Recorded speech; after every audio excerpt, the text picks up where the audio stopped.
In my hands, I have TaylorMade's new GAPR range.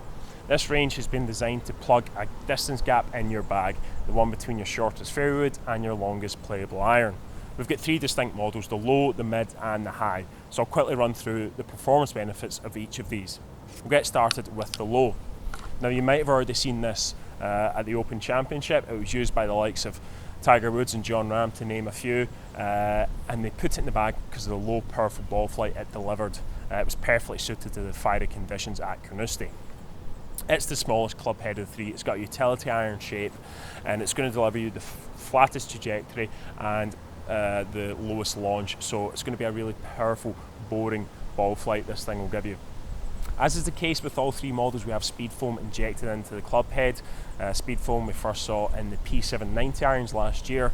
It's designed to do two things: retain great ball speed, a high COR, whilst giving you a really nice sound and a really nice feel. And these clubs do deliver a great sound and a great feel for this utility iron category. We also have an adjustable hosel in all three models, so you can dial in your yardage a wee bit with these and fill that distance gap. We also have speed pocket technology in the sole of the club, just to give you some added forgiveness, retain great ball speeds on your off-centre strikes.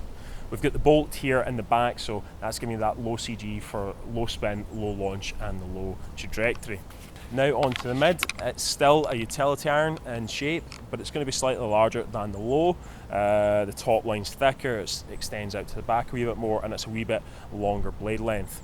Again, features speed foam, adjustable hosel, speed pocket, but it's just going to deliver a slightly higher launch and also a slightly higher ball flight. It's still going to be penetrating, it's still going to be low like a utility iron should be, but it's going to be a wee bit more forgiving and a wee bit higher launching than the low model.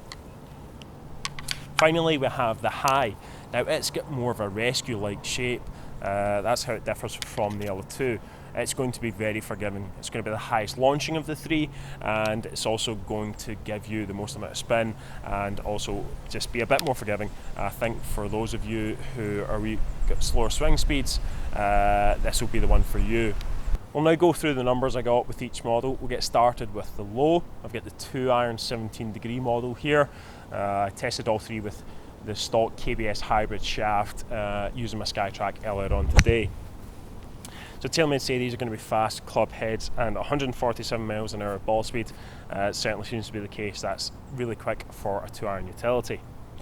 The launch angle at 7 degrees, it's very low, and the peak height is under 20 yards. This thing gives such a powerful and strong trajectory. It's little wonder so many pros decide to put it in the bag at Carnoustie for those firm conditions. Spin rate just under 4,000 at 3,800, and the carry distance 225. Now my 4-iron, my longest iron, goes about 210 to 215 on the carry, and my 3-wood goes about 245 to 255 in the carry. So that's sitting nicely in that distance gap I've got in my bag, so filling it perfectly. If I wanted to hit it a wee bit further, a wee bit shorter, then I could just adjust that loft sleeve and dial in that yardage a wee bit more, but certainly great numbers across the board. Now on to the mid, the 3-iron 18-degree model, so 1 degree weaker. The ball speed stays about the same, 146 miles an hour, but that launch angle's creeped up a wee bit. It's up to 9.3, a couple of degrees higher than the low as expected, so my peak height's a wee bit higher. The spin rate, it's actually stayed about the same. It's only dropped by 90 RPM, so that similar spin level but with the higher launch is giving me some added carry. It's now at 231, 6 extra yards. The higher launch is just allowing me to get the most out of this thing. 225, 230, that's the gap, that's the kind of distance I'm looking for. So for maximum performance, this seems to be the one for me. It's also going to be a wee bit more forgiving than low, so I'm not going to turn my nose up at that. Although it is a wee bit large in shape, it's still versatile. It still retains a utility iron look, and it's pretty easy to shape shots with this thing. Both the low and the mid feel fairly similar. The speed foam gives a nice feel. It's a wee bit clicky in sound, but certainly feels soft enough that I'd be happy to put it in my bag. Last but not least, onto the high. I've got the 4-iron 22-degree model here, so the numbers are going to be a wee bit different. It's 4 degrees weaker than the mid, 5 degrees weaker than the low. But the ball speed, 144, still retaining that great ball speed. The launch angle creeped up again, more loft, and also the higher launch properties that this delivers, so we're up at 11.3. It's also spinning some more, and you can see that peak height creeping up again. 221 yards of carry and 236 total. Now, if I wanted to get a wee bit more carry distance out of this thing, I could just crank that loft down a couple of notches, but certainly this one was the most forgiving. It was the easiest to hit. You could get it up in there, no problem at all. I like the mids, so easy to hit from the tee, the fairway, the rough. Very, very playable, this club. I also do like the shape. It's a wee bit more like a rescue, but it still retains a nice compact look down at address, and the trajectory is a lot flatter than the M3 or the M4 Rescue would deliver, so certainly another great option.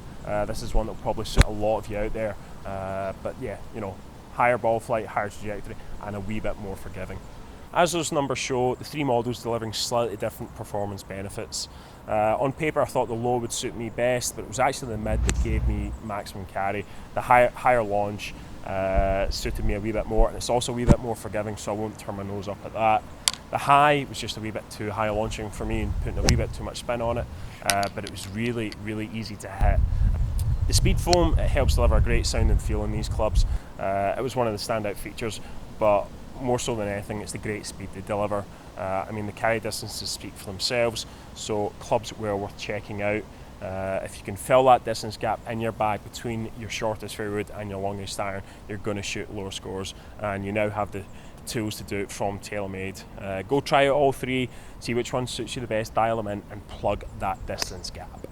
I hope you've enjoyed this video. If you have, please subscribe to our YouTube channel, hit the like button, and also thank you for watching.